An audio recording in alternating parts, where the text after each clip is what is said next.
جی قبلہ صاحب، اس موضوع کے اختتام کے بعد جو ایک دوسرا موضوع پیش نظر ہے، ہر چند کے اختلافات تو ہر موضوع سے ملحق ہے ہی، لیکن جو موضوع پیش نظر ہے وہ یہ کہ مجتہد احکام میں الٹ پھیر کر سکتا ہے۔ اس ضمن میں میرے یہاں ایک سوال قائم ہے۔ یقیناً آپ جانتے ہیں، بہتر جانتے ہیں قبلہ و کعبہ، کہ ہمارے چند محقق علماء کا یہ عقیدہ ہے کہ رسول اللہ صلی اللہ علیہ وسلم چونکہ احکام شرعی میں مجتہد تھے، لہذا دوسرا مجتہد بھی اجتہاد کے روح سے پہلے حکم کی مخالفت کر کے حلال کو حرام اور حرام کو حلال کر سکتا ہے۔ چنانچہ اسی بنا پر خلیفہ عمر رضی اللہ عنہ نے فرمایا انا حرمھا۔ اب بتائیے کہ اس سوال کے ضمن میں آپ کے یہاں کیا جواب دیا جائے گا؟ شیخ صاحب، مجھ کو اس کی امید نہیں تھی کہ آپ حضرات ایک غلطی کو درست کرنے کے لیے دوسری بہت سی غلطیاں بھی کریں۔ آپ کو خدا کی قسم سچ بتائیے، کیا نص کے مقابلے میں اجتہاد کی کوئی حقیقت ہے؟ کیا یہ کوئی معقول بات ہے کہ رسول اکرم کو اس قدر پست اور خلیفہ عمر کو اس قدر بلند کیجیے کہ دو مجتہدوں کے مانند دونوں کو برابر بنا دیجیے؟ آپ کا یہ بیان سراسر غلو اور آیات قرآنی کے صریح مخالف ہے۔ اگرچہ وقت تنگ ہے، لیکن نمونے کے طور پر کچھ آیتیں پیش کیے دیتا ہوں، خصوصیت سے یہ آیت سورہ یونس اور آیت نشان 16 میں پیغمبر سے صاف صاف پروردگار عالم فرماتا ہے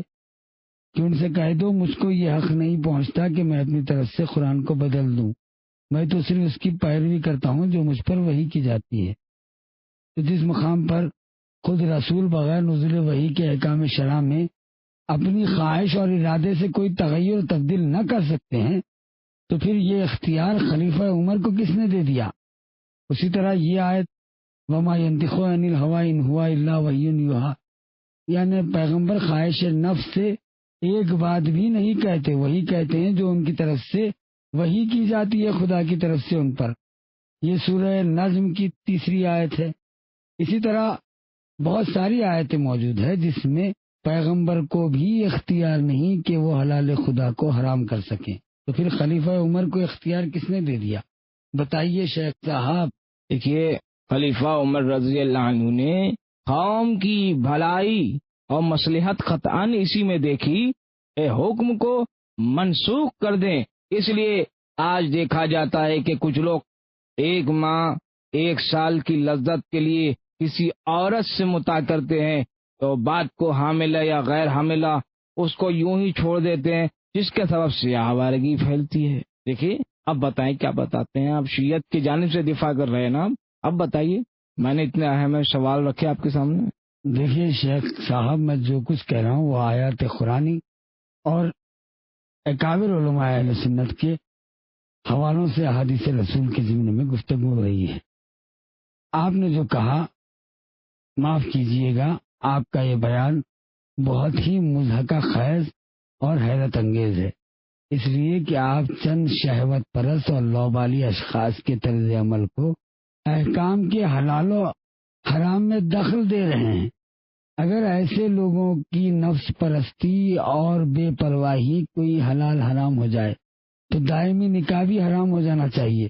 کیونکہ اکثر دیکھا گیا ہے کہ بعض لوگوں نے مال و جمال یا کسی اور چیز کی وجہ سے شریف لڑکیوں کے ساتھ دائمی نکاح کیا، پھر بغیر خرچ اور نان و نفقہ کے ان کو لاوارث چھوڑ کر چل دیے۔ لہذا کہنا چاہیے کہ کچھ اشخاص ایسے حرکات کرتے ہیں، اس وجہ سے عقد نکاح بھی باطل اور غلط چیز ہے۔ بتائیے، دوسرے یہ کہ علیحدگی کے بعد عدہ کی ساری مدت میں وہ عورت کی دیکھ بھال کرتا رہے گا۔ اگر حاملہ ہو گئی تو بچہ چونکہ اس کا ہے، لہذا اس کی نگہداشت کرے تاکہ ولادت کے بعد اپنی اولاد کو حاصل ہو۔ اگر کچھ لوگ ان شرطوں کا لحاظ نہ کرے تو اس کا نتیجہ یہ نہیں نکل سکتا کہ آپ جیسے سادہ دل حضرات بغیر سوچے سمجھے ایک طے شدہ حلال حکم کو منسوخ فرض کر لیں۔ اگر اچھی طرح سے غور کیجیے گا تو حکم متع آوارگی پھیلنے کا سبب نہیں بلکہ ممانعت متع نے آوارگی پھیلائی، اس لیے کہ ایسے جوان مرد عورت جن کے پاس دائمی نکاح کے وسائل مہیا نہیں ہیں اور مطابق خلیفہ عمر کے حسب الحکم ان کے لیے حرام بلکہ گناہ عظیم ہو گیا، اور اگر اپنی شہوت اور جنسی جذبات پر قابو نہیں رکھ سکتے تو ظاہر ہے کہ اس کے سوا اور کیا کریں گے، مجبوراً حرام کاری۔ اب جب کسی قوم کے اندر زنا کاری کا رواج ہو جاتا ہے تو حرمتوں کے پردے چاک اور شرافت انسانی کی عمارت متزلزل ہو جاتی ہے، آتشک اور سوزاک وغیرہ کے ایسے امراض ساریہ کی فرمانی ہوتی ہے اور خاندان پریشان حال اور کمزور ہو جاتے ہیں۔ چنانچہ امام احمد طالبی اور طبری نے اپنی تفاسیر میں، اور اسی طرح امام احمد ابن حنبل نے مسند میں اس آیت مطاع کے ذیل میں سند کے ساتھ امیر المومنین علی علیہ السلام سے نقل کیا ہے کہ اگر عمر نے مطاع کو منع نہ کیا ہوتا تو سوائے بدبخت کے کوئی زنا نہ کرتا۔ نیز ابن جرا اور عمر ابن دینار نے عبداللہ ابن عباس سے نقل کیا ہے، انہوں نے کہا کہ مطاع در حقیقت خدا کی ایک رحمت تھا جس کو اس نے امت محمد پر نازل کیا۔ اگر عمر نے اس کی ممانعت نہ کی ہوتی تو سوا بدبخت کے کوئی زنا کا محتاج نہ ہوتا، پس بقول اصحاب پیغمبر کے زناکاری پھیلنے کا سبب مطاع کی ممانعت ہے، نہ کہ خود عمل مطاع۔ حلال و حرام کے جتنے احکام خداوند پیغمبر اسلام کے ذریعے امت تک پہنچے وہ سب کے سب قوم کی بھلائی کے لیے ہے شیخ صاحب، مصلحت پر مبنی تھے اور ہیں، رہیں گے قیامت تک۔ اب میں تقریر کو اس سے زیادہ طول نہیں دوں گا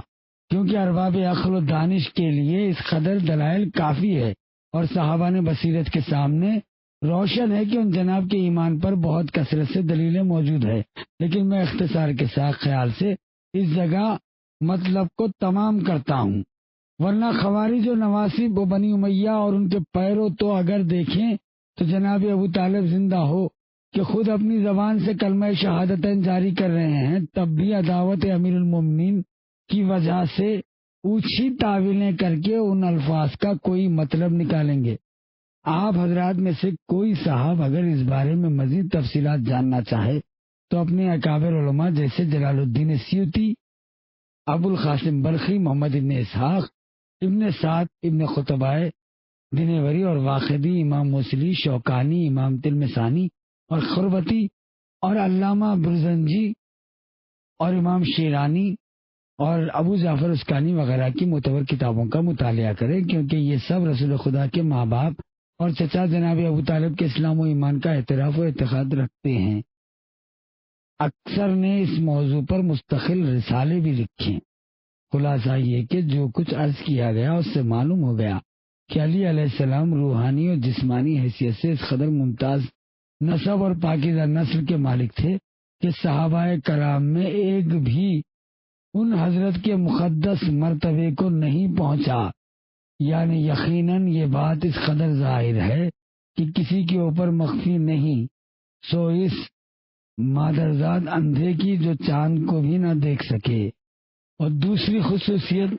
جو حضرت علی علیہ السلام کو ممتاز کرتی ہے وہ محل و مکان ولادت ہے، کیونکہ آدم سے لے کر خاتم تک سارے انبیاء عظام، اوصیاء کرام اور ان کی نیک امتوں میں سے ایک شخص بھی اس خصوصیت عظمیٰ سے سرفراز نہیں ہوا۔ آپ جس طرح سے نسل و نسب جنبہ نورانیت کی حیثیت سے ساری خلقت میں ممتاز تھے، اسی طرح جائے ولادت کے لحاظ سے بھی ایک نمایاں خصوصیت رکھتے ہیں۔ آپ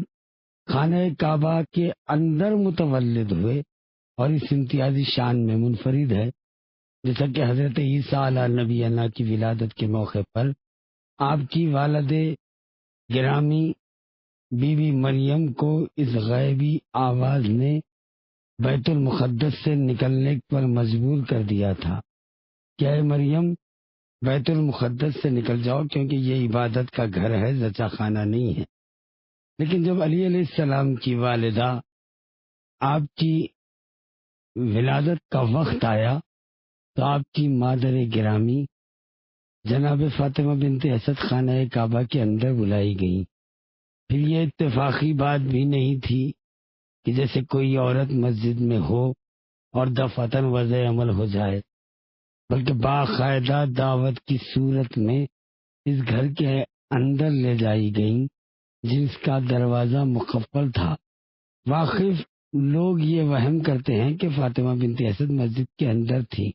اتنے میں ان کو درد سے عارض ہوا اور وہ باہر جا سکی، مجبوراً اسی مسجد میں وضع عمل ہوا،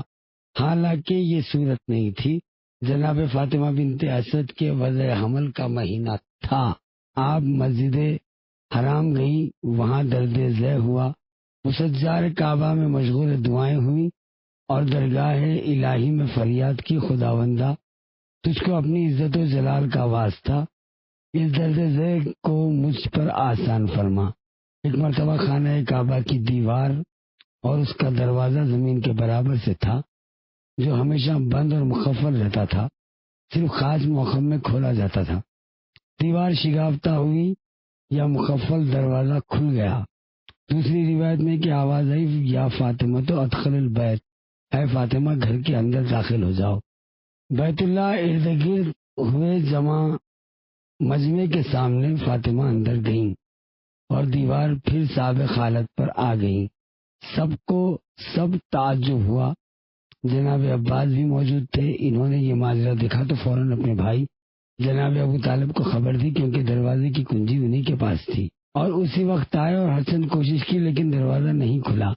3 روز تک فاطمہ بظاہر بغیر کسی دوا و غذا تیماردار کے خانہ کعبہ کے اندر رہی۔ مکے کے ہر گھر میں اس غیر معمولی واقعے کا چرچا ہوا، یہاں تک کہ تیسرے روز جہاں سے داخل ہوئی تھی اسی جگہ پر راستہ بنا اور فاطمہ بنت اسد باہر آئیں۔ لوگوں نے ہجوم کیا، دیکھا کہ ان کے ہاتھوں پر ایک چاند سا بیٹا ہے جو آنکھوں کو خیرہ کر رہا ہے۔ اسد اللہ در وجود آمد، در پسے پردہ ہر سے بود آمد۔ یہ خصوصیت اور امتیاز صرف حضرت علی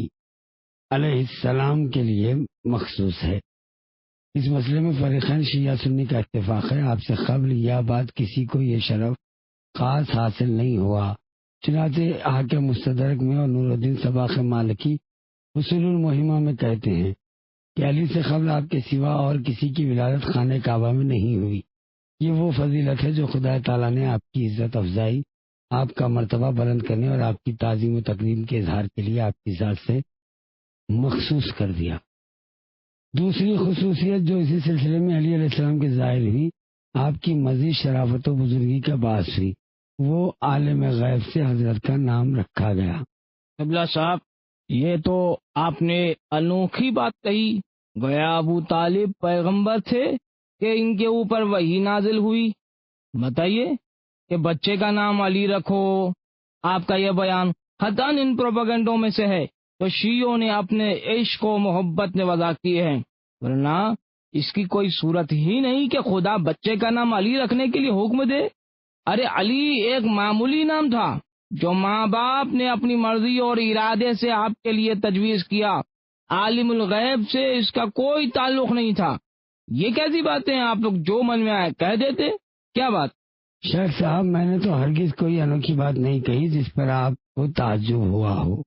البتہ آپ کی یہ حیرانی دراصل مرتبہ ولایت سے اجنبیت کی وجہ ہے۔ چونکہ آپ نے چند جملے ایک دوسرے سے مخلوط کر کے بیان کیے، لہذا ان کو الگ الگ کر کے ہر ایک کا جواب علیحدہ علیحدہ عرض کروں گا۔ اولاً آپ سوچتے ہیں کہ بچے کا نام ولادت کے بعد رکھا گیا، حالانکہ ایسا نہیں ہے، بلکہ تمام آسمانی کتابوں میں محمد و علی علیہ السلام کے نام نبوت و امامت کے عنوان سے ذکر ہوئے، کیونکہ ان دونوں بزرگواروں کے نام خدا تعالیٰ نے خلقت سے ہزاروں سال قبل رکھے تھے، جو تمام آسمانوں جنت کے دروازوں عرش الہی پر لکھ دیے گئے۔ جناب ابو طالب کے زمانے سے اس کا تعلق نہیں ہے۔ دیکھیے، کیا آپ کا یہ بیان غلو نہیں ہے کہ علی کرم اللہ وجہہ کو اس قدر اونچا اٹھائیے کہ خلقت خلائق سے پہلے عالم ملکوت نے پیغمبر صلی اللہ علیہ وسلم کے نام گرامی کے ساتھ ان کا نام بھی درج کر دیا؟ کیا کہتے ہیں آپ؟ کیا ہے یہ حالات بتائیں؟ ارے حالانکہ پیغمبر کی ذات کے مانند آپ کا نام بھی سب سے بالا تر ہے اور کوئی اس کا انتر نہیں۔ آپ حضرات کہ اسی قسم کے بیانات کا نتیجہ ہے کہ اذان اور اقامت میں آپ کے فقہا کے فتوے پر نام پیغمبر صلی اللہ علیہ وسلم کے بعد علی کرم اللہ وجہ کا نام واجب سمجھ کے لیا جاتا ہے۔ جناب، میرے اس بیان کو خطاً غلو سے کوئی ربط نہیں ہے، اور ملکوت اعلیٰ میں اس نام مبارک کو میں نے لکھا بھی نہیں ہے جو آپ مجھ سے منسوب کر رہے ہیں، بلکہ خدا تعالیٰ نے اپنے اور اپنے رسول کے نام کو آپ کا نام لکھنے کا حکم دیا۔ چنانچہ آپ کی معتبر کتابوں کے اندر اس بارے میں کافی روایتیں موجود ہیں۔ دیکھیے، یہ کہ میں حیرت ہے، آپ نے تو غلو کو ایک درجہ اور بڑھا دیا۔ علی کلم اللہ وجہو کے نام کو خدا عز و جل کے نام سے ملحق کر دیا۔ اگر ممکن ہو تو ذرا ان روایتوں میں سے کسی کا حوالہ تو دے دیجیے گا، تب تو کوئی بات بنے۔ جناب علی، روایات حوالے تو بہت ہے، مختصراً یہ سن لیجئے کہ محمد ابن جریر طبری نے اپنی تفسیر میں اور اسی طرح ابن عساکر نے اپنی تاریخ میں بسلسلہ حالات حضرت علی، اور محمد ابن یوسف کنجی شافعی نے کفایت الطالب میں، اور حافظ ابو نعیم نے حلیت الاولیاء میں، ان تمام نے، اسی طرح ذخائر عقبہ وغیرہ میں بھی یہ روایت ملتی ہے۔ آپ دیکھیں گے کہ لکھا ہے کہ ساخ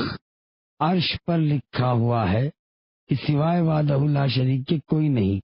اور محمد میرا بندہ ہے اور رسول جس کو میں نے علی ابن ابی طالب کے ذریعے تائید کی ہے۔ جلال الدین سیوطی نے خصائص الکبریٰ جلد اول صفحہ 10 اور اسی طرح تفسیر در منصور اوائل سورہ بنی اسرائیل اسی طرح نقل کیا ہے۔ انہوں نے انس بن مالک سے روایت کی، رسول اللہ نے فرمایا کہ میں نے ساخ عرش پر لکھا ہوا دیکھا، لا الہ الا اللہ محمد رسول اللہ ایدتہ بعلی، یعنی سوا اللہ کے کوئی خدا نہیں، محمد اللہ کے رسول ہے، میں نے علی کے ذریعے ان کی حمایت کی ہے۔ اسی طرح یوناوی المعدت اور ذخائر العقبہ میں بھی یہی روایت ہے، تھوڑے سے لفظوں کی گرد و پیش کے ساتھ۔ میں نے داہنی جانب ساخ عرش پر نظر کی تو دیکھا کہ لکھا ہوا ہے محمد اللہ کے رسول ہے، میں نے علی کی ذات سے ان کی تائید و نصرت کی۔ ایک اور حدیث مبارک مجھ کو یاد آ گئی جس سے استفادہ کرنا ضروری ہے۔ سید علی شافعی معدت القربہ ششم میں نقل کرتے ہیں کہ رسول اکرم نے حضرت علی سے فرمایا کہ میں نے 4 مقامات پر تمہارے نام کو اپنے نام سے ملحق پایا۔ شب معراج جس وقت بیت المقدس پہنچا تو اس کے اوپر لکھا ہوا پایا، لا الہ الا اللہ محمد رسول اللہ ایدیت بعلی وزیرہ، یعنی لا الہ الا اللہ محمد رسول اللہ، اور میں نے ان کی تائید ان کے ذریعے ان کے وزیر علی کے ساتھ کی۔ اور جب سدرۃ المنتہا پہ پہنچا تو وہاں لکھا ہوا پایا کہ میں اللہ ہوں، میرے سوا کوئی خدا ایسا نہیں ہے، محمد میرے مخلوقات میں سے ہے، میرے حبیب ہے، میں نے ان کے وزیر علی سے ان کی تائید و نصرت کی ہے۔ جس وقت عرش الہی پر پہنچا تو دیکھا کہ اس کے ستونوں پر لکھا ہوا ہے کہ یقیناً میں اللہ ہوں، میرے سوا کوئی خدا نہیں، میرے محمد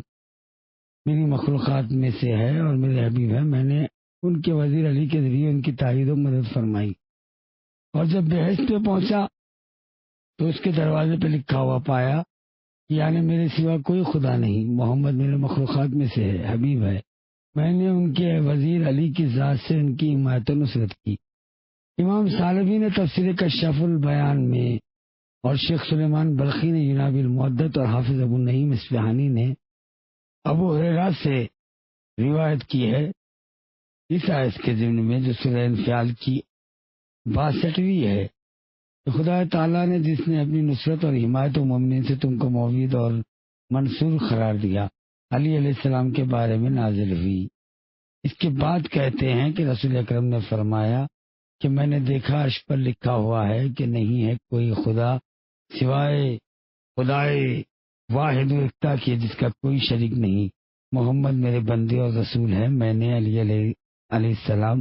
اور کو ان کی تائید کی اور نصرت کے لیے بھیجا۔ پھر اسی قسم کی چند دوسری حدیثیں کتاب الشفا، مناقب وغیرہ میں ہیں، اور تفسیر کشف البیان وغیرہ میں ایسی بہت ساری روایتیں موجود ہے۔ علاوہ ان مطالب کے انسان کی رہنمائی کے لیے لازمی نہیں ہے کہ خداوند عالم کی ہدایت اور حکم و ہدایت دیتا ہے۔ نیز کسی نے یہ نہیں کہا کہ جناب ابو طالب پیغمبر تھے یا ان پر وحی نازل ہوئی، بلکہ ندائے آسمانی اور ایک لوح کے نزول سے جس میں نوزائیدہ بچے کا نام انہوں نے رکھا اور ان کی رہنمائی کی گئی۔ چنانچہ خود آپ کے اکابر علماء نے اس کو اپنی معتبر کتابوں میں تحریر کیا۔ دیکھیں ہمارے علماء نے کس مقام پر ایسی خبر دی ہے قبلہ؟ آپ کی بہت سی کتابوں میں درج ہے، لیکن اس وقت جو میرے پیش نظر ہے وہ عرض کرتا ہوں۔ سید علی مدانی شافعی نے معدت القربہ کی معدت ششم میں باروایت عباس ابن عبد المطلب، اور جس کو سلیمان بلخی نے بھی ینابی المعدت کے باب 56 میں نقل کیا ہے، اسی طرح محمد شافعی نے کفایت الطالب کے 100ویں باب کے بعد باب 7 میں بھی الفاظ کے مختصر اختلاف کے ساتھ نقل کیا۔ جب علی علیہ السلام کی ولادت ہوئی تو آپ کی ماں فاطمہ نے اپنے باپ کے نام پر آپ کا نام اسد رکھا۔ جناب ابو طالب اس نام پر راضی نہیں ہوئے اور فرمایا کہ فاطمہ آؤ، آج رات کہ ہم لوگ کوہ قبیس پر چلیں۔ بعض نے کہا کہ مسجد الحرام میں چلیں اور خدا سے دعا کریں کہ شاید وہ ہم کو اس بچے کے لیے کسی نام کی خبر دے۔ جب رات ہوئی تو دونوں کو کوہ ابو قبیس پر یا مسجد حرام پر پہنچ کر دعا میں مشغول ہوئے تو جناب ابو طالب نے دعا کو نظم کر کے اس طرح کہا کہ اے اس اندھیری رات اور روشن و منور چاند یا صبح کے پروردگار، اپنے امر پنہا یا اپنی مرضی سے ہم پر ظاہر کر دے کہ تو اس بچے کا نام کیا تجویز کرتا ہے۔ اس وقت آسمان کی طرف سے ایک آواز آئی۔ ابو طالب نے سر اٹھایا تو زبرجد سبز کے مانند ایک لوح نظر آئی جس پر 4 سطریں لکھی ہوئی تھی۔ انہوں نے لوح کو لے کر اپنے سینے سے لگایا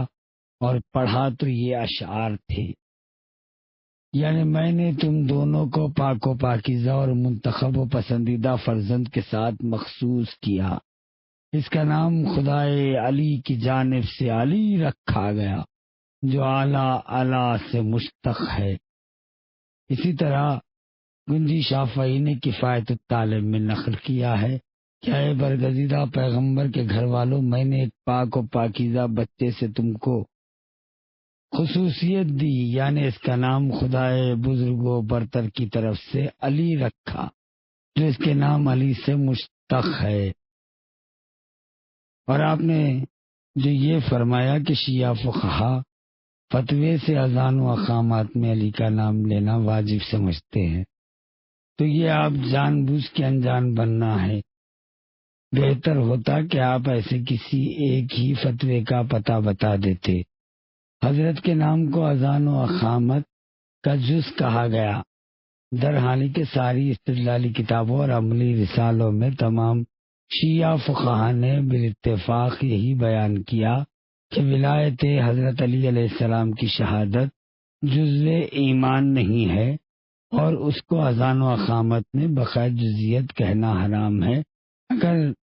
نیت کے وقت مجموعی طور پر حضرت کے نام سے کے ساتھ خص کیا جائے تو نہ صرف یہ کہ پہلے حرام ہوگا بلکہ عمل بھی باطل ہوگا۔ البتہ رسول خدا کا نام ذکر کرنے کے بعد بغیر خص جزیت کے یمن و تبرک کی نیت سے علی علیہ السلام کا لینا مطلوب و مستحسن ہے، اس لیے کہ خدا نے ہر مقام پر پیغمبر کے نام کے بعد آپ کا نام لیا، جیسا کہ عرض کیا جا چکا ہے۔ آپ حضرات بلا وجہ شور و ہنگامہ مچاتے ہیں، غالباً اسی قدر کافی ہوگا کہ لہذا ہم پھر اصل مطلب پر آتے ہیں۔ اگر آپ حضرات ذرا گہری نظر ڈالیں تو ثابت ہوگا کہ نسل و نسب کے اعتبار سے صحابہ کبار میں سے ایک امیر المومنین علیہ السلام کا مثل نہیں تھا۔ علی علیہ السلام کا زہد و تقوی رہا۔ زہد و تقوی اور پرہیزگاری کا موضوع تو یہ حضرت کی وہ خصوصیت ہے جس میں عالم کے اندر کوئی دوسرا آپ کی برابری نہیں کر سکتا، کیونکہ امت کے اندر دو دشمن سبھی کا اجتماع ہے، رسول خدا کے بعد کوئی امیر المومنین سے زیادہ عابد و زاہد اور متقی شخص نہیں دیکھا گیا۔ چنانچہ ابن ابی الحدید نے شرح نہج البلاغہ میں اور محمد ابن طلحہ شافعی نے مطالب السیول میں بنی امیہ کی مشہور فرد عمر ابن عبدالعزیز سے نقل کیا ہے کہ آپ پرہیزگاری میں اپنے زمانے کے سارے انسانوں میں ممتاز و بلند تھے، اور وہ کہتے ہیں کہ ہم نہیں جانتے کہ رسول خدا کے بعد اس امت میں کوئی شخص علی سے زیادہ زاہد و پرہیزگار تھا۔ ملا علی تو اپنے انتہائی تعصب کے باوجود اپنی کتاب کے اکثر مقامات پر کہتے ہیں کہ علی علیہ السلام کے بارے میں عقل مندوں کی عقلیں مبہوت ہے، کیونکہ آپ نے پچھلے اور اگلے لوگوں کے کارناموں پر خط نقص کھینچ دیا، اور شرح تدریج میں وہ کہتے ہیں کہ انسان علی علیہ السلام کے حالات اور زندگی کو سن کر دم بخود اور حیران رہ جاتا ہے۔ عبداللہ ابن نافع کی ذیل میں روایت ہے کہ ایک روز میں افطار کے وقت امیر المومنین علی علیہ السلام کے یہاں حاضر ہوا۔ دیکھا کہ حضرت کے سامنے ایک سر بہمر لایا گیا۔ جب آپ نے اس کو کھولا تو اس میں بغیر چھمنا ہوا آٹا تھا، جس میں کافی بھوسی ملی ہوئی تھی۔ آپ نے اس میں 3 مٹھی آٹا لے کر نوش فرمایا اور اوپر سے ایک گھونٹ پانی پی کر شکر خدا بجا لایا۔ میں نے عرض کیا، یا ابو الحسن، آپ نے تھیلی کے منہ میں مہر کس لیے لگائی ہے؟ فرمایا، اس لیے کہ حسنین علیہ السلام چونکہ مجھ سے محبت کرتے ہیں، لہٰذا ہو سکتا ہے کہ اس میں روغن زیتون یا شیرنی شامل کر دیں اور علی کا نفس اس کو کھانے سے لذت حاصل کرے۔ یہی بدہی چیز ہے کہ دنیا کی مباح لذتوں میں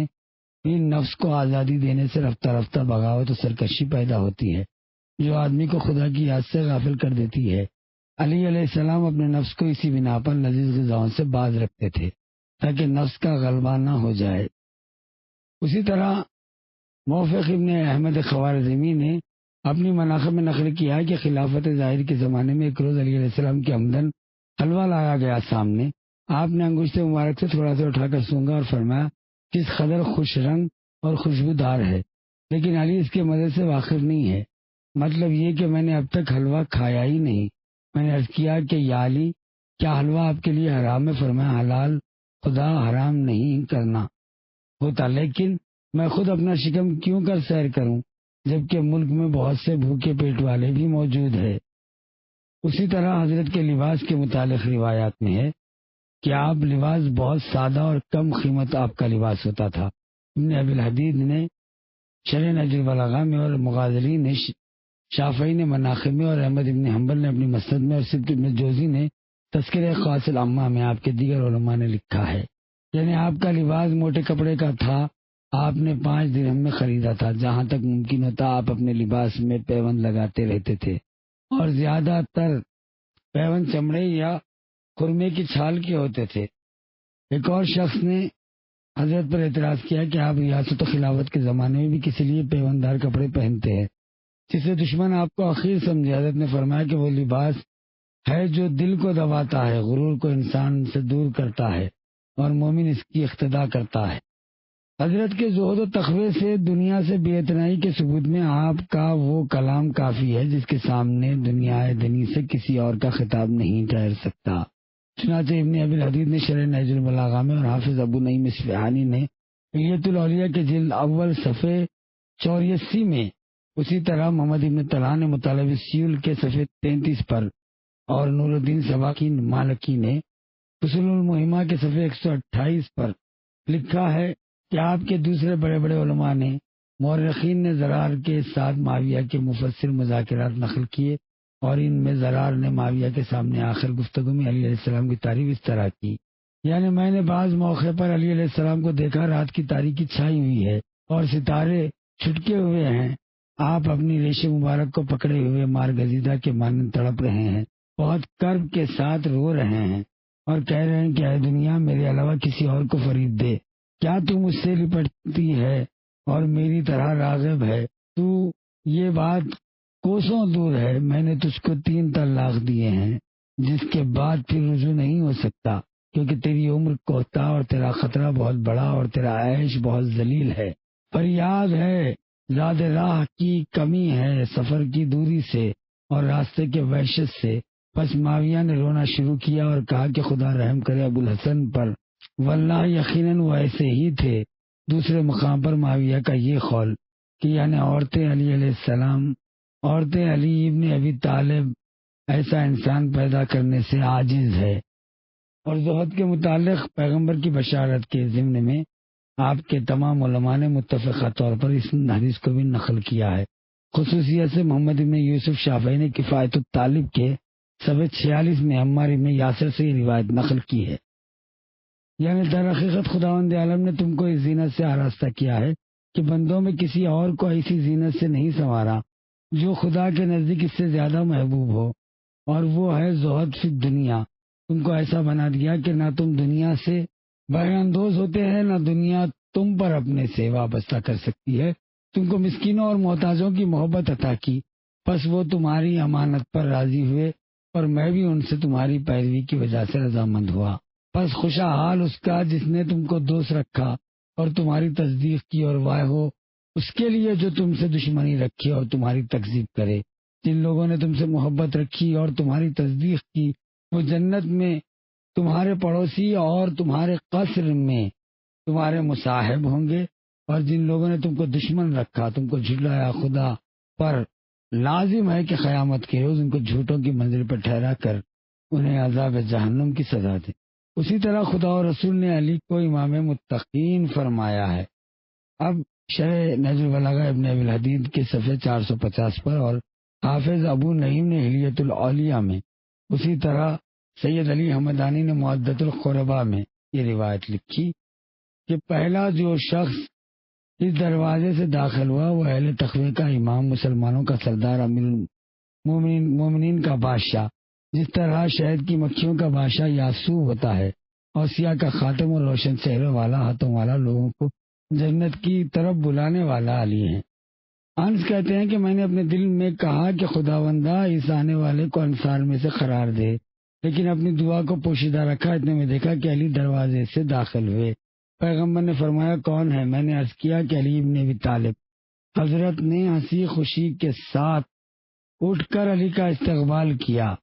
اور ان کے گلے میں باہیں ڈال دی اور ان کے چہرے پہ پسینہ پہنچا۔ علی نے عرض کیا یا رسول اللہ، آج مجھ سے وہ برتاؤ کر رہے ہیں جو پہلے نہیں کرتے تھے۔ حضرت نے فرمایا کیوں کر نہ کروں، در حالی کہ تم میری جانب سے میری رسالت کو امت والوں تک پہنچاؤ گے، میری آواز سن کر سناؤ گے، اور میرے بعد وہ چیز میں اختلاف کریں گے ان کے سامنے اس کی وضاحت کرو گے۔ نیز حاکم مستدرک جلد 3 صفحے 128 میں اور بخاری و مسلم اپنی صحیح میں نقل کرتے ہیں کہ رسول اکرم نے فرمایا کہ علی کے بارے میں مجھ پر 3 چیزوں کی وحی ہوئی ہے، یعنی در حقیقت وہ مسلمانوں میں سید و آقا، اہل تقوی کے پیشوا یعنی امام المتقین، اور روشن چہرے اور ہاتھ والوں کو کھینچنے والے ہیں بحث کی طرف۔ اسی طرح امام احمد ابن حنبل نے رسول خدا سے روایت کی ہے، یعنی کہ اے علی، تمہارے چہرے پر نظر کرنا عبادت ہے، یقیناً تم صاحبان تقوی کے امام ہو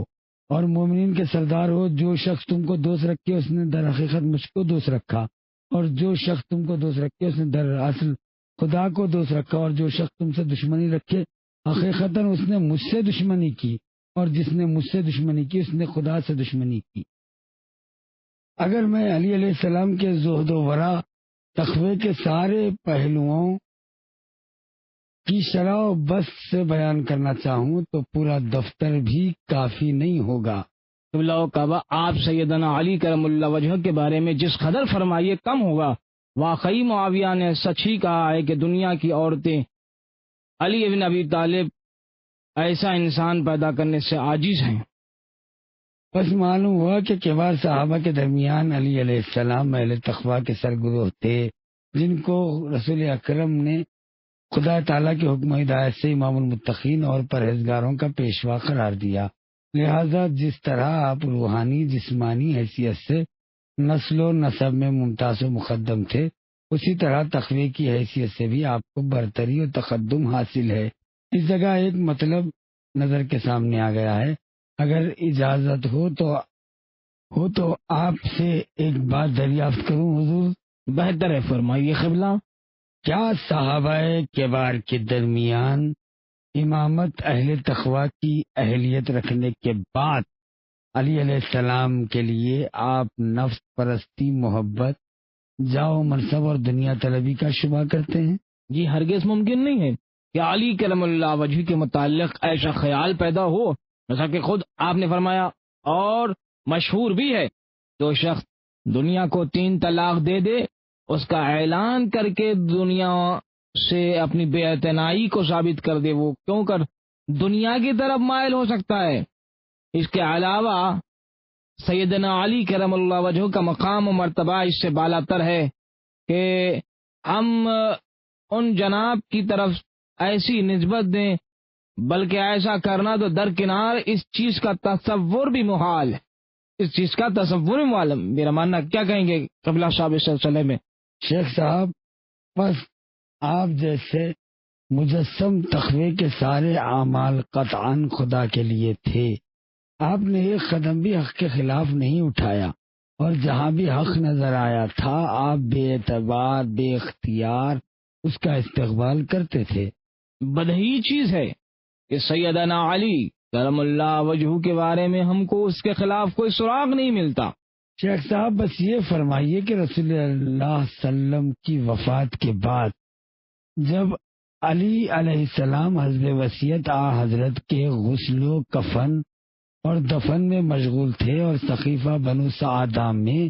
چند اشخاص جمع ہو کر ابو بکر کی بیعت کر لی، اس کے بعد حضرت کو بیعت کے لیے طلب کیا تو آپ نے کس وجہ سے بیعت نہیں کی؟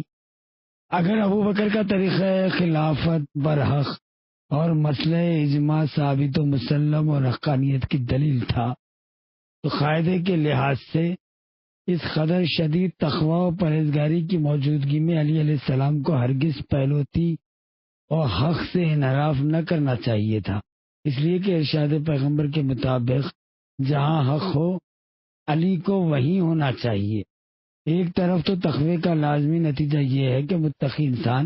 حق سے رو گردانی نہ کرے، اور دوسری طرف احادیث ہیں جو میں گزشتہ راتوں میں پیش کر چکا۔ رسول اللہ نے فرمایا کہ علی مع الحق والحق مع علی، یعنی علی حق کے ساتھ ہیں اور حق علی کے ساتھ ہیں، اور اگر وہ اقدامات برحق اور منصب خلافت پر ابوبکر کا تعین صحیح تھا تو چاہیے تھا کہ حضرت انتہائی رغبت اور پوری دلچسپی کے ساتھ ان لوگوں کا استقبال اور تصدیق کرتے، نہ یہ کہ الٹی مخالفت کرتے۔ لا محالہ علی علیہ السلام کی مخالفت 2 حال سے خالی نہیں تھی، یا تو علی کی روش حق کے خلاف تھی، آپ نے حکم رسول سے سرتابی کی، خلیفہ پیغمبر سے بیعت نہیں کی، یا پھر آپ اس طرز خلافت اور طریقہ اجماع کو مصنوعی اور سیاسی اور حق کے خلاف سمجھتے تھے، اس وجہ سے بیعت نہیں فرمائی۔ پہلی صورت تو حدیث پیغمبر کے پیش نظر کہ علی حق کے ساتھ ہے اور حق علی کے ساتھ ہے، اس لیے آپ کو امام المتقین کہا۔ علی علیہ السلام قطعاً اہل دنیا میں سے نہیں تھے، جاؤ منصب کی خواہش اور ہوا ہوس کی آپ کے دل میں کوئی گنجائش نہیں تھی، دنیا کو 3 طلاق دے چکے تھے، ریاست ظاہری کے طلبگار نہیں تھے، قطعاً ناممکن ہے، لہذا لازمی طور پر دوسری ہی صورت تھی کہ آپ چونکہ اس خلافت کو مصنوعی سیاست اور خدا و رسول کی مرضی کے خلاف جانتے تھے، اس وجہ سے بیعت نہیں فرمائی۔ آپ تو عجیب بات فرما رہے ہیں کہ سیدنا علی کرم اللہ وجہ نے بیعت نہیں کی، حالانکہ ہماری اور آپ کی تمام کتب اخبار و تواریخ سے ثابت ہے کہ سیدنا علی نے ابو بکر رضی اللہ عنہ کی بیعت کی اور اجماع سے اختلاف نہیں کیا۔ شیخ صاحب، تعجب تو آپ سے ہے کہ پچھلی گفتگو کو بالکل ہی بھول گئے، جس میں میں نے آپ کے اکابر علماء کے اقوال اور تفصیل سے پیشکش کیے تھے، یہاں تک کہ بخاری و مسلم نے بھی اپنی صحیحین میں لکھا کہ علی نے اس وقت تک بیعت نہیں کی۔ آپ کے علماء نے عام طور سے اعتراف کیا کہ روز اول جب حضرت کو جبرن و اہانت کے ساتھ گھر سے کھینچتے ہوئے مسجد میں لے گئے، جیسا کہ پچھلی شبوں میں تفصیل سے عرض کر چکا ہوں، تو آپ نے بیعت نہیں کی اور اس طرح واپس آ گئے، ابراہیم ابن سعد ثقفی متوفی 283 ہجری، اور ابن ابی الحدید اور اسی طرح ابن جریر طبری وغیرہ نے لکھا کہ حضرت کی بیعت 6 مہینے بعد ہوئی، یعنی صدیقہ کبریٰ جناب فاطمہ زہرا کے وفات کے بعد، جیسا کہ گزشتہ شبوں میں تفصیل سے ذکر ہو چکا۔ بغرض محال اگر ہم مان بھی لیں کہ حضرت نے بیعت کر لی تو کم و بیش 6 ماہ تک کیوں توقف کیا اور بیعت نہیں کی، بلکہ اس کے خلاف احتجاج بھی کیا، حالانکہ جیسے مجسمہ حق اور تقوی فرد کو ایک ساعت کے لیے بھی حق سے منحرف ہونے نہ دیا، پس پش ڈال دیا، مناسب نہیں تھا۔ جی دیکھیے قبلہ، ضرور کوئی وجہ رہی ہوگی، چنانچہ اس موقع پر وہ خود بہتر سمجھتے تھے کیا کرنا چاہیے۔ اب ہم کو کیا پڑی کہ بزرگوں کی باہمی معاملات اور ان کے اختلافات میں 1300 برس کے بعد دخل دیں۔ حاضرین کا ایک زوردار خیخواہ اس بات۔ جی شیخ صاحب، میں بھی آپ کے اسی قدر جواب پر قناعت کرتا ہوں، کیونکہ جب آپ کو اپنا مطلب ثابت کرنے کے لیے کوئی معقول جواب نہیں ملا اور گریز و دفاع کا کوئی راستہ نظر نہ آیا تو اس قسم کے جواب کا سہارا لیا، لیکن نیک اور انصاف پسند اشخاص کے نزدیک بات اس قدر واضح اور روشن ہے کہ کسی دلیل و برہان کی محتاج نہیں ہے۔ رہا آپ کا یہ فرمانا کہ بزرگوں کے معاملات اور اختلافات میں ہم کو دخل دینے کی ضرورت نہیں ہے، تو یقیناً جہاں تک ان کا اور ان کے معاملات کا تعلق ہم سے نہیں ہے تو آپ کا فرمانا درست ہے، اور بزرگوں کے اختلاف آرا میں ہم کو دخل دینے کا حق نہیں ہے، لیکن اس موضوع میں خصوصیت کے ساتھ آپ کو دھوکا ہوا ہے، کیونکہ ہر صاحب عقل مسلمان کا فریضہ ہے کہ تقلیدی نہیں بلکہ تحقیقی دین رکھتا ہو، اور دین میں تحقیق کا راستہ یہی ہے کہ جب ہم جمہور مسلمین کی تاریخ میں دیکھتے ہیں کہ وفات رسول کے بعد امت اور صحابہ کرام میں 2 فرقے ہو گئے، ہم کو چھان بین کر کے دیکھانا چاہیے ان دونوں فرقوں میں سے حق پر کون تھا، تاکہ ہم اس کی پیروی کریں، نہ یہ کہ بربنائے عادت ماں باپ اور اسلاف کی تقریر میں بغیر کسی جانچ پڑتال کے محض اپنے خیال سے کسی راستے کو حق سمجھ کے اندھادھند اس پر چلنے لگے۔ دیکھیے قبلہ، آپ یقیناً یہ کہنا چاہتے ہیں کہ ابو بکر رضی اللہ عنہ کی خلافت برحق نہیں تھی۔ اگر ابو بکر رضی اللہ عنہ کی خلافت برحق نہیں تھی اور یہ منصب علی کرم اللہ وجہ کا حق تھا، تو اپنی مخصوص قوت و شجاعت نے اس حق و حقیقت کے نفاذ میں پوری دلچسپی رکھنے کے باوجود، جبکہ دوسرے لوگ ان کو ترغیب بھی دے رہے تھے، حق کو قائم کرنے کے لیے کیوں نہیں اٹھے؟ ارے یہاں تک کہ بقول آپ کے 6 مہینے کے بعد بیعت بھی کر لی، نماز میں بھی حاضر ہوتے تھے، مشورہ بھی طلب پر موقع پر خلفاء رضی اللہ عنہم کو صاحب راہیم بھی دیا کرتے تھے، اب اتنے رائے دیا کرتے تھے، یہ مشورے دیا، اب نمازوں پر حاضر بھی ہوتے تھے۔ اب بتائیے آپ کیا کہیں گے اس سلسلے میں؟ آپ شیخ صاحب، پہلی چیز تو یہ کہ انبیاء اوصیاء مشیت خداوندی اور ہدایت الہی کے مطابق عمل کرتے ہیں، اپنا ذاتی ارادہ نہیں رکھتے تھے، لہذا ان کے اوپر اعتراض نہیں کیا جا سکتا کہ جنگ کے لیے کیوں نہیں اٹھے، یا دشمنوں کے مقابلے میں سکوت و گوشہ نشی کیوں اختیار کی، یا شخصیت کیوں کھائی، یا شکست کیوں کھائی۔ اگر انبیاء اعظام اور اوصیاء کرام کے تاریخی حالات دیکھیے تو اس قسم کے واقعات کثرت سے ملیں گے جو آپ کے خیالات سے میل نہیں کھاتے۔ خصوصیت کے ساتھ قرآن نے بھی ان میں بعض کا ذکر کیا۔ ان حضرات نے ہمراہی اور مددگار نہ ہونے کی وجہ سے خاموشی اور گوشہ نشی یا روپوشی یا فرار اختیار کی۔ چنانچہ سورہ قمر آیت نشان 10 میں شیخ الانبیاء حضرت نوح کا قول بیان کرتا ہے، پروردگار یعنی بس خدا سے دعا کی کہ بہرحال میں اپنی قوم سے مغلوب ہوں، لہذا میری مدد کر۔ اسی طرح سورہ مریم کی آیت نشان 48 میں حضرت ابراہیم کے سکوت و کنارہ کشی کی خبر دیتا ہے پروردگار کہ جس وقت انہوں نے اپنے چچا آذر سے امداد مانگی اور مایوس کن جواب پایا تو فرمایا، یعنی میں تم سے اور ان بتوں سے جن کی تم خدا کے علاوہ پرستش کرتے رہو کنارہ کشی اختیار کرتا ہوں، اپنے پروردگار کو پکارتا ہوں۔ بس جس مقام پہ اپنے چچا سے امداد اور کمک نہ ملنے کی وجہ سے ابراہیم خلیل اللہ عزلت و گوشہ نشینی اختیار کرے، وہاں بے یار و مددگار کی وجہ سے حضرت علی علیہ السلام کی بدرجہ اولا عزلت و کنارہ کشی اختیار کرنا چاہیے۔ میرا خیال ہے کہ اس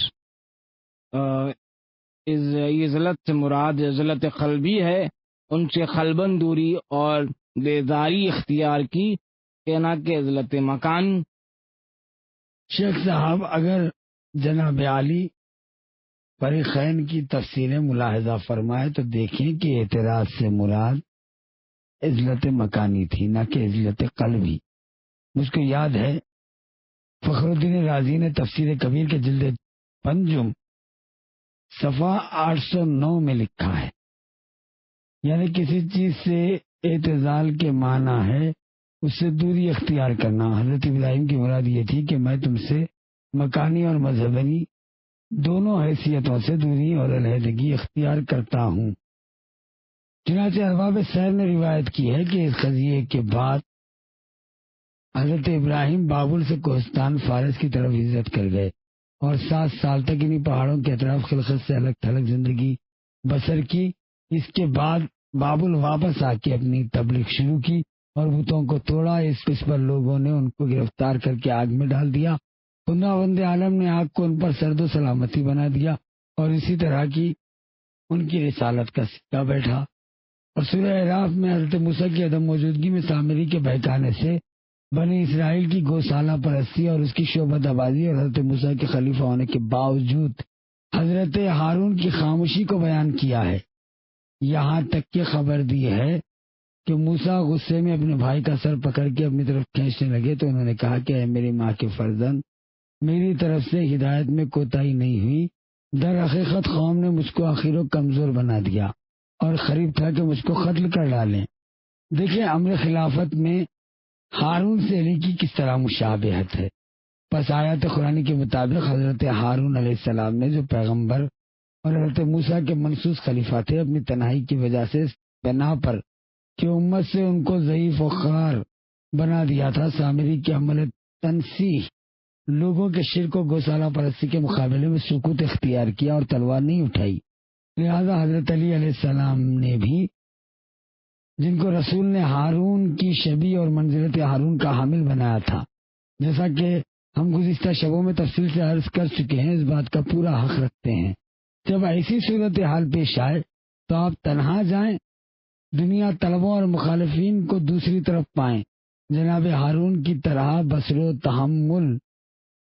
اختیار کریں۔ اس بنا پر آپ کے اکابر علماء کی روایتوں کے مطابق جو پہلے عرض کی گئی ہے، جس وقت حضرت کو جبرن مسجد میں لائے تو برہنہ تلوار آپ کے سر پہ رکھی اور بیعت کرنے کے لیے دباؤ ڈالا۔ آپ نے اپنے کو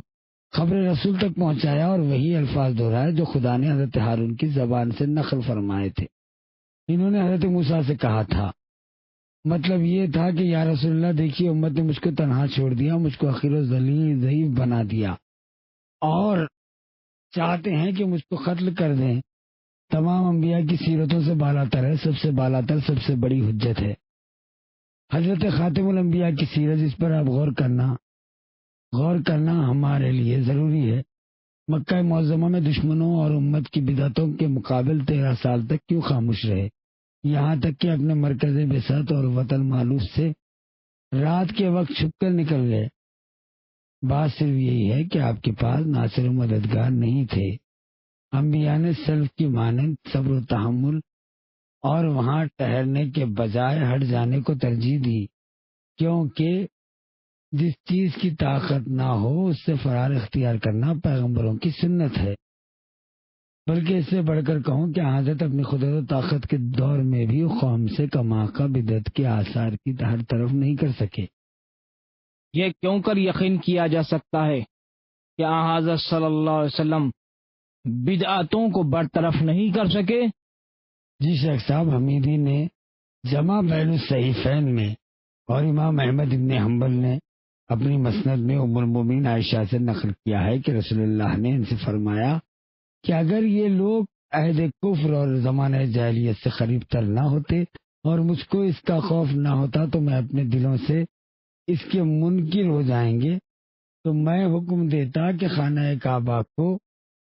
مسمار کر دیا جائے اور جو کچھ اس میں سے نکال دیا گیا اور پھر اس میں داخل کیا جائے، اس عمارت کو زمین کے برابر کر کے زمانہ ابراہیم کی طرح مشرق و مغرب کی جانب سے اس کے 2 دروازے قائم کرتا اور حضرت ابراہیم کی قائم کی ہوئی بنیادوں پر پھر سے اس کی تعمیر کرتا۔ حضرات ذرا انصاف سے غور کیجئے گا تو ماننا پڑے گا کہ جہاں رسول باوجود اس بلند مرتبہ الہی منصب کے آپ شرک و کفر اور اس کے آثار کو جڑ سے اکھاڑ پھینکنے کے لیے مابوس ہوئے تھے تو اپنے صحابہ سے مطمئن نہ ہوئے۔ آپ کے بڑے بڑے علماء نے لکھا ہے کہ تعمیر ابراہیم میں دخل کی ہوئی بدعت کو دفع کر کے اس کو اصلی صورت میں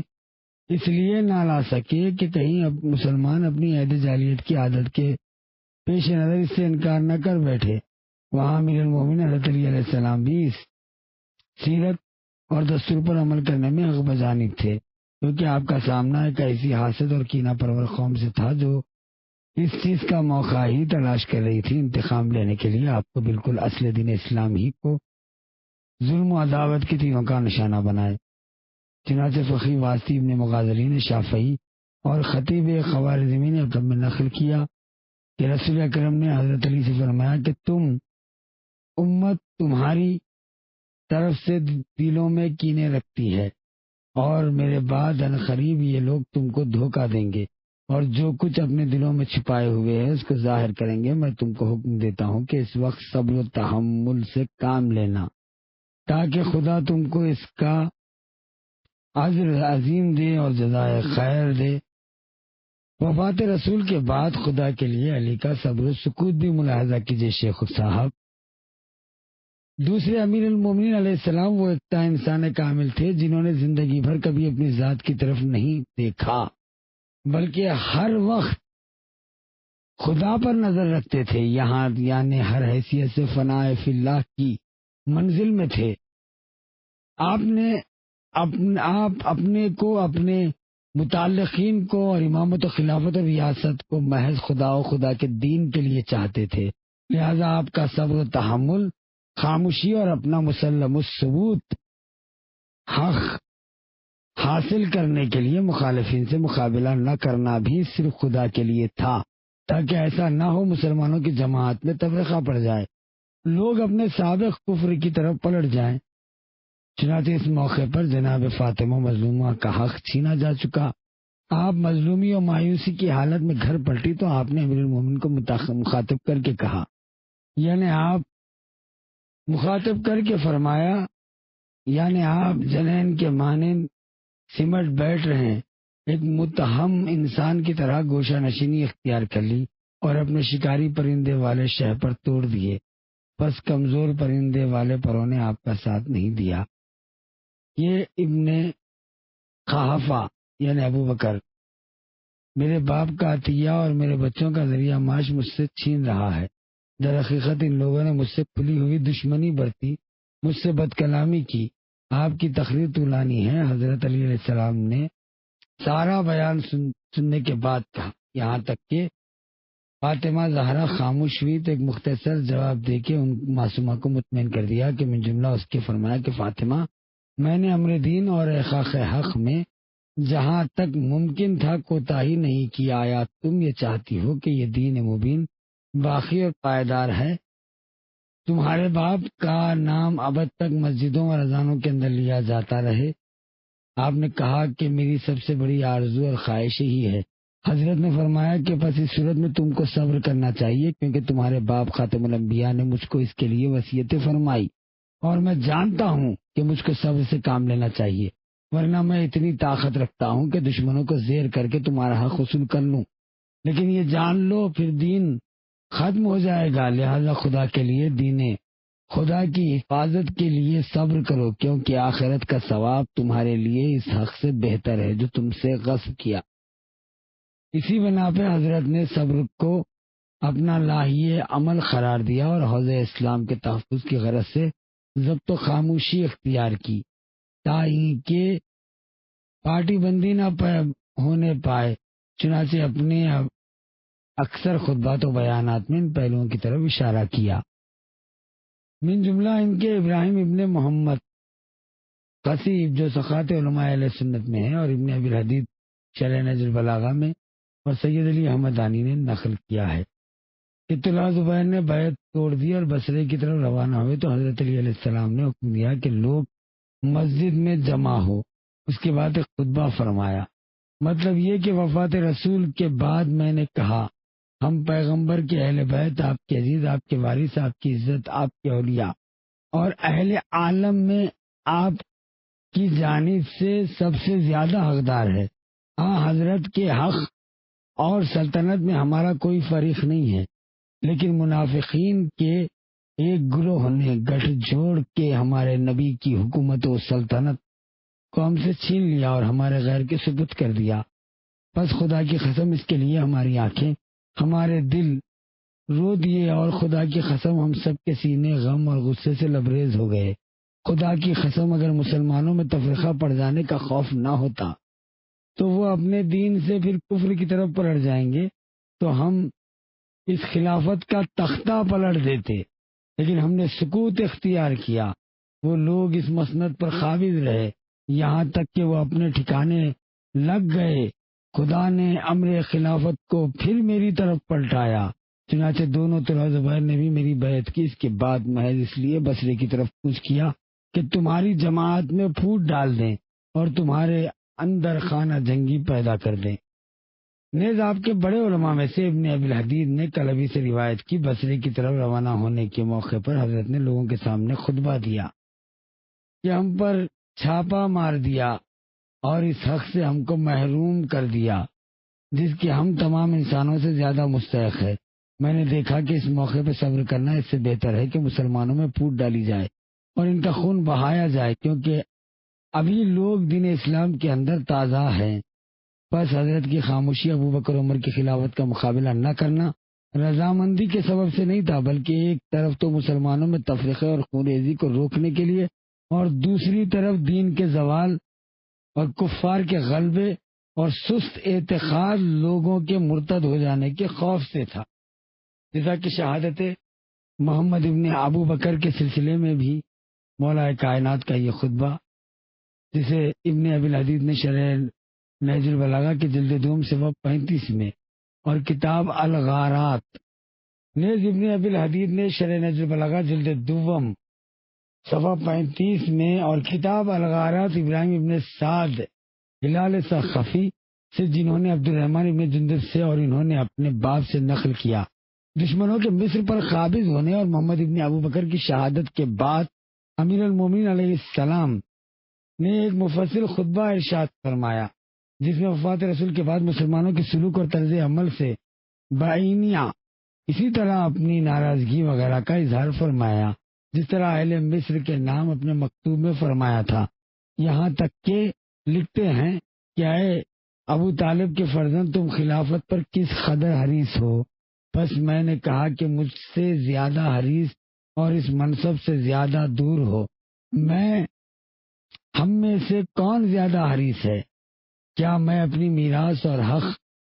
طلب کر رہا ہوں جس کا اللہ اور اس کے رسول نے مجھ کو سب سے زیادہ حقدار بنایا، یا تم لوگ جنہوں نے بغیر کسی حق کے مجھ کو اس سے باز رکھا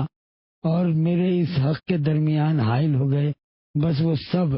مبہوت ہو کر رہ گئے اور کوئی جواب نہ دے سکے۔ اللہ ظالموں کی ہدایت نہیں کرتا۔ ان الفاظ اور دیگر حضرت کے خطبات و بیانات کے بعد، جن کو پیش کرنے کا وقت نہیں ہے، معلوم ہوتا ہے کہ مقابلہ نہ کرنا خاموشی اختیار کرنے اور آپ کے علماء کے خیال کے مطابق 6 ماہ کے بعد بیعت کر لینے کا سبب ان کے خلاف پد پر رضامندی نہیں تھی، بلکہ دین کے زوال اور مسلمانوں میں تفرقہ پڑنے کا خطرہ تھا، کیونکہ اگر اس روز علی علیہ السلام اپنا حق حاصل کرنے کے لیے اٹھ کھڑے ہوتے تو لازمی طور پر ایک جماعت آپ کے ساتھ دیتی، جیسا کہ لوگ بار بار حضرت کو مقابلے کی ترغیب دے رہے تھے۔ اندرونی جنگ شروع ہو جاتی،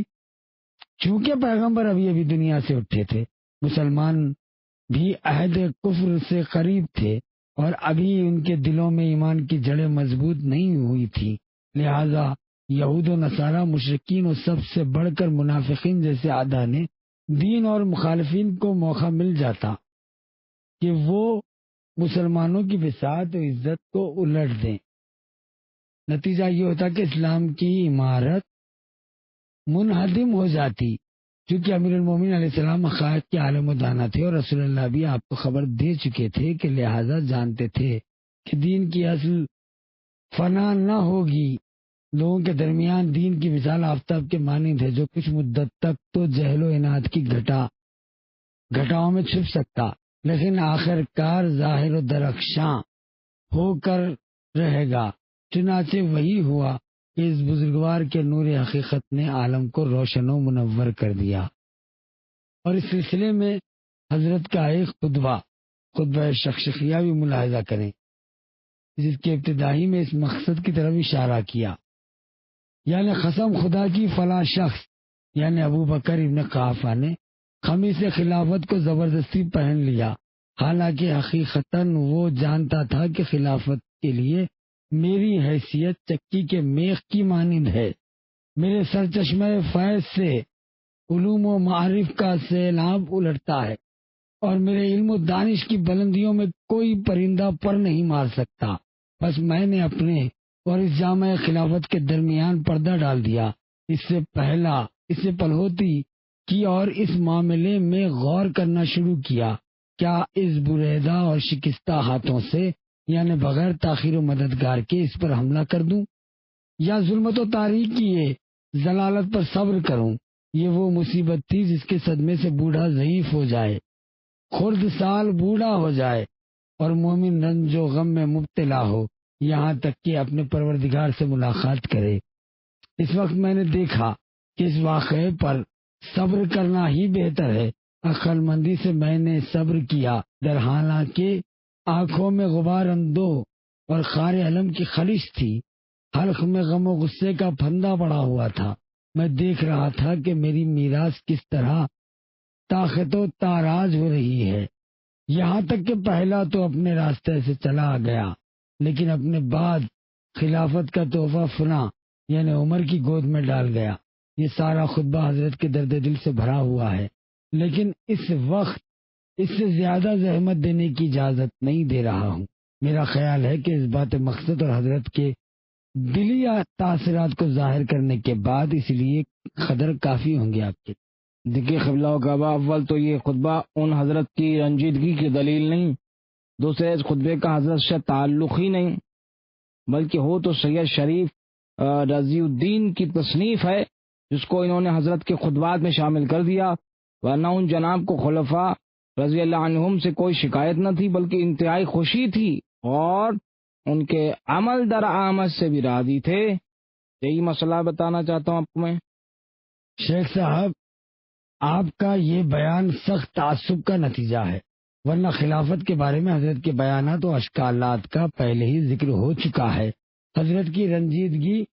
اور آزردگی کچھ اسی خطبے سے مخصوص نہیں ہے۔ آپ اس پر اشکال تراشی کریں۔ آپ کے اس اشکال پر کہ یہ خطبہ ایک عابد و پرہیزگار و بزرگوار عالم سید رضی الدین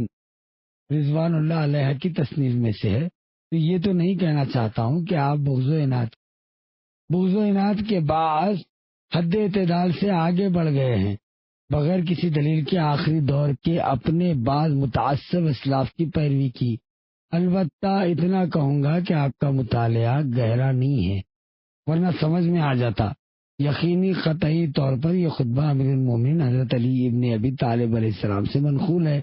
کیونکہ آپ کے بڑے بڑے علماء و متاخرین نے بھی، مثلا عزیز الدین عبد الحمید ابن ابی الحدید اور شیخ محمد عبد المفتی مصر اور شیخ محمد خضرمی نے محاضرات تاریخ عموم والاسلامیہ میں، جس کے صفحے 117 میں پورا بیان کیا ہے، شہادت دی ہے کہ اعتراف کیا کہ خطبہ حضرت ہی کا ہے، نیز اس کی شرح بھی کی ہے۔ صرف چند آخری دور کے متعصب لوگوں نے اپنے فساد اور ہر دھرمی کی وجہ سے شبہات پیدا کرنے کے لیے ہاتھ پاؤں مارے، ورنہ ان 40 لوگوں سے زیادہ شیعہ و سنی اکابر علماء میں سے جنہوں نے نہج البلاغہ کی شرح لکھی، کسی ایک نے بھی ایسی بات نہیں کی۔ اور دوسرے یہ کہ سید رضی علیہ یہ وہ جلیل القدر عالم تھے، پرہیزگاری اور تقدس کا درجہ رکھتے تھے، اس سے کہیں بلند کہ ان پر خطبہ تصنیف کر کے حضرت علی علیہ السلام کی طرف جھوٹی نسبت دینے کا الزام لگایا جائے۔ اس کے ماں سوا عربی ادب کے جن ماہرین نے نہج البلاغہ کے خطبوں پر غور کیا، انہوں نے اس کی فصاحت و بلاغت، ندرت الفاظ اور بلندی مطالب اور اس کے اندر سموئے ہوئے علم و حکمت کے بیش بہا خزانوں کے پیش نظر یہ طے کر دیا ہے کہ سید رضی ہی نہیں بلکہ کسی فرد بشر کے لیے بھی ایسا کلام پیش کرنا ممکن نہیں ہے جب تک اس کا تعلق عالم غیب سے نہ ہو۔ چنانچہ آپ کے اکابر علماء جیسے عبدالحمید ابن ابی الحدید متزلی اور متاخرین میں سے شیخ محمد عبد المفتی مصر نے اس حقیقت کا اعتراف کیا کہ حضرت کے خطبات و بیانات میں جو خوبصورت الفاظ، بلند مطالب اور نادر و انداز کلام استعمال ہوا ہے وہ ثابت کرتا ہے کہ یہ کلمات کلام رسول کے بعد کلام خالق سے پست اور کلام مخلوق سے بلند ہے۔ اور عالم جلیل سید رضی رضوان اللہ علیہ کے نظم و نثر کا کلمات و خطبات اور رسائل شیعہ و سنی صاحبان علم کے تالیفات میں سے موجود ہے، جن کی نہج البلاغہ کے خطبوں سے مطابقت کرنے کے بعد ظاہر ہوتا ہے کہ دونوں میں زمین و آسمان کا فرق ہے۔ چنانچہ ابن ابی الحدید نے نقل کیا، مصدق ابن شبیب سے اور ابن کشاب جیسے مشہور و معروف شخص سے نقل کیا ہے، انہوں نے کہا کہ نہ رضی نہ غیر رضی کسی کے لیے بھی ممکن نہیں ہے کہ ایسے نادر اسلوب کے ساتھ ایسا کلام پیش کر سکے۔ ہم نے کلمات رضی کو دیکھا اور ان کو اس مقدس خطبات سے ہرگز کوئی رابطہ نہیں۔ خطبہ شخشقیہ سید رضی کی ولادت سے پہلے درج کتب تھا۔ یہ بھی غور کر لیں کہ علمی قواعد اور عقل و اصول سے قطع نظر فریقین شیعہ سنی کے علموں، اہل علم اور اصحاب حدیث اور تاریخ کی ایک بڑی جماعت نے عالم بزرگوار سید رضی الدین اور ان کے پدر بزرگوار احمد نقیب الطالبین کی ولادت سے قبل اس خطبے کی روایت کی ہے۔ چنانچہ ابن ابی الحدید نے شرح نہج البلاغہ میں لکھا ہے کہ اس خطبہ شریفہ کو میں نے اپنے شیخ ابو القاسم بلخی امام معتزلہ کی تصانیف میں کثرت سے پایا، جو مقتدر باللہ عباسی کے زمانے میں تھے۔ ظاہر ہے کہ شیخ سید رضی کی ولادت اس کے مدتوں بعد ہوئی۔ اس کے بعد میں نے اس کو مشہور متکلم ابو جعفر ابن قبا کی کتاب الانصاف میں بھی بارہا دیکھا، جو شیخ ابو القاسم بلخی کے شاگردوں میں ہے۔ سید رضی کی ولادت سے قبل وفات پا چکے شیخ ابو عبداللہ ابن بخشاب سے نقل ہے، وہ کہتے ہیں کہ میں نے اس خطبے کو ان کتابوں میں دیکھا ہے جو سید رضی کی پیدائش سے 200 برس پہلے تصنیف ہو چکی، بلکہ یہ خطبہ میں نے علماء اہل ادب اور ان کی تحریروں میں بھی پایا جو سید رضی کے والد احمد نقیب الطالبین کی ولادت سے قبل لکھی گئی ہے، اور بہت ساری روایتیں موجود ہیں جس پر یہ ثابت ہوتا ہے کہ سید رضی علیہ الرحمہ سے پہلے خطبہ شخشقیہ موجود تھا۔ شیخ صاحب کچھ کہیں گے آپ؟ چونکہ رات کافی گزر چکی ہے اور میں دیکھ رہا ہوں کہ آپ بھی بہت خشکی کے ساتھ گفتگو فرما رہے ہیں قبلہ، لہذا مناسب یہ ہے کہ اب جلسہ برخاست کیا جائے۔ بقیہ مطالب جناب عالی کا جواب کل انشاءاللہ شب پر ہوگا انشاءاللہ۔ شیخ صاحب کی اس پیشکش کے بعد شبہ پشاور کی 9ویں شب یہیں پر تمام ہوئی۔